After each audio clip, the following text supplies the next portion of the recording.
tendencies for purposes of maximizing profit goes against the demand for efficiency and the need for lower prices.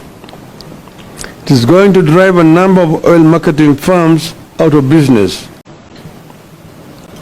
Of course, this leads to job losses, loss of foreign exchange, loss of revenue for the country as a result of KPC losing transit share. Ideally, Kenya should have provided a pipeline and storage capacity allocation for Uganda market. Kenya should also have allowed the direct participation of the Uganda oil marketers in sourcing petroleum products through the Northern Corridor route. But because corruption was written into the deal, the Ruto administration could not allow neighbors in fear of exposure. Consequently, the KPC is set to lose substantial business to Tanzania. Uganda's shift to the Central Corridor will most certainly influence Rwanda, Eastern Democratic Republic of Congo, and South Sudan. As KPC loses business, it will charge more for its product to stay afloat, hence the ever-rising cost of petroleum products. The deal only ended up creating irregular supplies and higher prices. Open tender system allowed for competitive sourcing of fuel.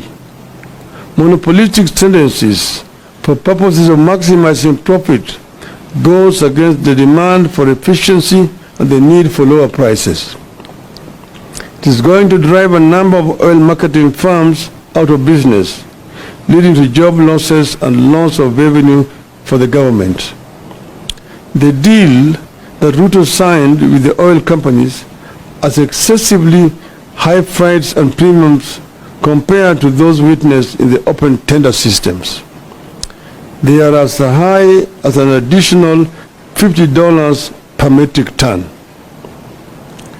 In the end, Kenya is losing billions of shillings in taxes because the three companies picked to spearhead this deal do not pay the 30% corporate tax.